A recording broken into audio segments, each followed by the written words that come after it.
Assalamualaikum warahmatullahi wabarakatuh. Sampurasun.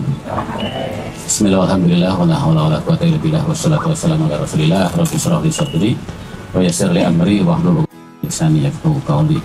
Bapak Ibu semuanya yang hadir ini ada MKS SMA ya Pak, MKS SMA serta 20 orang anak dari SMP yang ada di Kabupaten Purwakarta yang saya banggakan. Tepuk tangan untuk mereka. Mereka berhasil melalui seleksi yang cukup ketat. Pak Sekda, saya sampaikan ini ada 105 yang daftar. Daftarnya itu online, kemudian mereka berhasil melewati. Kalau yang nggak biasa daftar online repot juga Pak Sekda.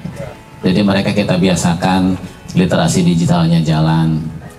Daftar, kemudian diwawancara, mendapatkan pengarahan, dan mereka lolos dari 105 orang, keterima 20 orang. Tepuk tangan sekali lagi. Ini ada yang dari bermacam-macam, ada swasta, ada negeri. Bapak Ibu, para kepala sekolah di sana, di tempatnya masing-masing yang saya banggakan, terima kasih telah mengikuti acara ini. Ini disaksikan secara streaming Pak di YouTube. Jadi saya ucapkan terima kasih kepada seluruh guru, seluruh kepala sekolah yang mengikuti acara pembukaan ini. Pak Sekda, perlu saya sampaikan bahwa transformasi yang kita lakukan di Kabupaten Purwakarta berkenaan dengan upaya melakukan penyadaran lingkungan, penyadaran spiritual, dan penyadaran sosial itu kita lakukan dengan berbagai macam langkah kebijakan. Kebijakan tata ini diartikan adalah merupakan salah satu yang kita lakukan. Upaya kita untuk membangun ekosistem pendidikan yang saling support terus kita lakukan. Kita bukan hanya saja melakukan perubahan dalam sisi kurikulum lewat intrakurikuler, kita juga melakukan intervensi dalam bidang ekstrakurikulernya, kemudian dalam bentuk proyek P5-nya, bagaimana mereka bisa melakukan apa yang mereka ketahui itu kemudian bisa mereka wujudkan, mereka ciptakan, dan mereka lakukan itu karena bermanfaat untuk kehidupannya. Bukan hanya lewat itu saja, kami juga membuat agent-agent seperti ini. Ini adalah kegiatan tahunan. Tahun kemarin kita itu 50 orang ya, tahun kemarin 30 Pak. Tahun kemarin 30, tahun sekarang 20. Awas kalau tahun depan sampai 10 nih sertanya, bukannya naik malah menurun ini Pak Ervin. Dari 30 jadi 20, harusnya dari 50 gitu. Jadi ini kita lakukan Pak Sekda karena apa? Kita pengen dari sisi kurikulum, dari sisi ekstrakurikuler, kemudian dari sisi proyek penguatan pelajar Pancasila kita lakukan. Kita juga ingin membentuk agen-agen perubahan. Mereka harus menjadi agen-agen di sekolahnya. Jadi anak-anak ini akan menjadi kader di sekolah-sekolah yang ada di Purwakarta agar bisa mensupport sistem yang kita bangun, mensupport satuan pendidikannya, membantu kepala sekolahnya, membantu OSIS yang ada di situ, membantu teman-temannya agar apa? Percepatan yang kita inginkan itu bisa dilaksanakan. Mereka akan menjadi orang-orang yang memberikan edukasi nanti kepada teman-temannya di sekolahnya. Kalau kemarin sudah 30, sekarang 20, udah ada 50 di sekolah, dan mereka terus sampai hari ini terbina Pak Sekda. Jadi alumni generasi Membumi ini terus masih berkomunikasi dengan kita. Kita pelihara energinya agar terus bisa berkembang, bertumbuh, dan terus bisa bermanfaat untuk sekitarnya. Bukan hanya lewat generasi Membumi, kita juga ada, Pak Sekda tahu dulu ada Sukma, Sekolah untuk Keterampilan Masyarakat, dengan pola yang sama yang kita buka untuk pemuda, mahasiswa, dan anak-anak SMA, SMK.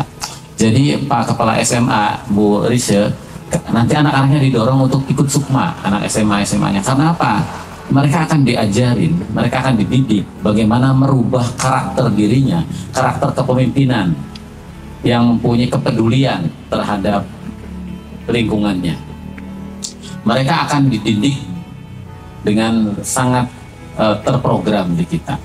Itu jadi nanti kalau bisa yang SMA itu SMK itu dihimbau untuk ikut daftar, nggak akan rugi. Ini beasiswa, ini dibiayai oleh APBD, dan mudah-mudahan ini ke depan Pak Abang Ijo, Pak Sekda itu bisa terus berkesinambungan, gitu, masih terus bisa kita laksanakan, bahkan skalanya bisa lebih besar.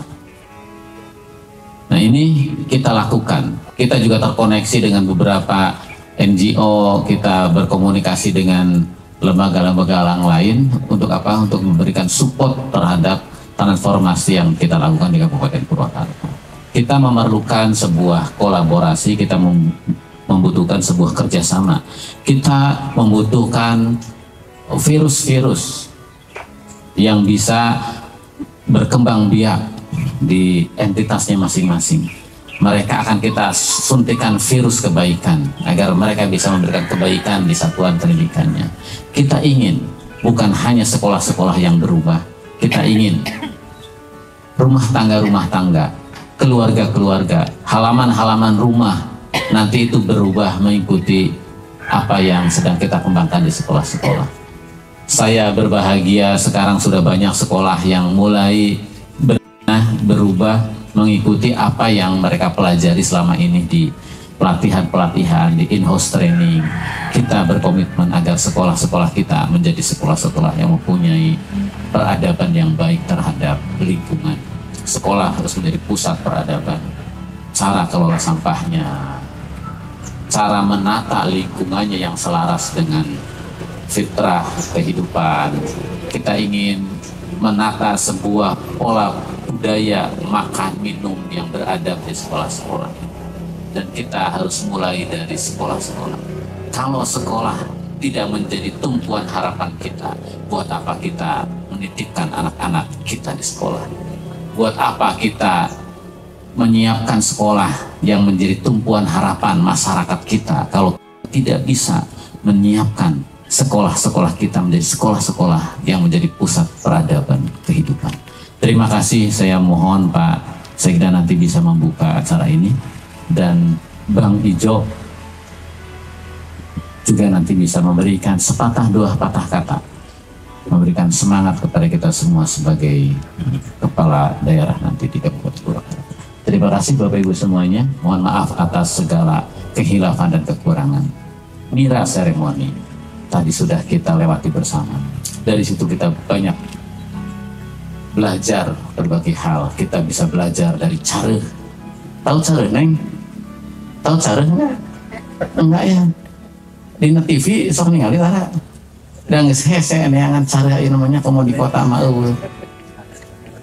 Cara tahu nggak cara? Cara teh bahasa Indonesianya apa sih? Musang? Ya, musang. Musang, Neng, tahu Neng? Musang, tahu musang dengan eta we durian musang ing. Musang teh cara. Nah, yang kalian minum itu tadi ya pohonnya berasal dari pohon. Nah, orang Sunda menyebutnya pohon kawung. Pohon kawung, tahu pohon kawung Neng? Henteu cenah. Nu kumaha pohon kawung teh? Kangke ulin. Kaleuweung. Pohon kawung. Aya cayan. Tah pohon kawung teh di mana Neng? Pohon kawung bisa jadi tina naon? Tina podolot sareuh. Di mana-mana bisa hidup ya. Jadi tadi kata Kang Rizky itu kalau lingkungannya masih bagus, salah satu indikatornya adalah adanya pohon cangkaleng. Pohon itu tuh, pohon kawung. Jadi kita belajar dari situ bahwa bahwa pohon yang saya belum tahu tuh ada budidaya pohon cangkaleng. Di pelak-pelakan aja Pak Haji Mapan tos generasi terdahulu lah gitu ya. Pernah orang lihat membudidayakan pohon itu nggak ada ya. Tapi nilainya cangkalengnya masih kita makan setiap saat ya. Ngomong kayak bulan puasa, makanin cangkaleng di kolak. Kudu ingat ya teh di mana alam menyiapkan itu buat kita. Kebaikan alam kepada kita tidak tergantikan dengan apapun, tidak ternilai dengan apapun. Masa kita mau merusak alam, merusak ya?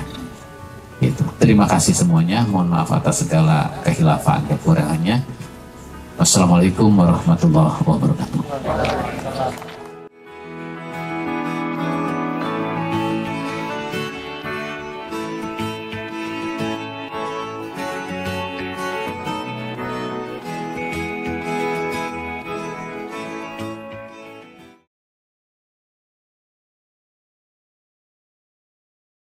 Saya menjadi termotivasi untuk melakukan perubahan dari mulai hal-hal kecil yang saya lakukan saat ini yang mungkin akan berdampak besar ke depannya untuk pelestarian lingkungan kita.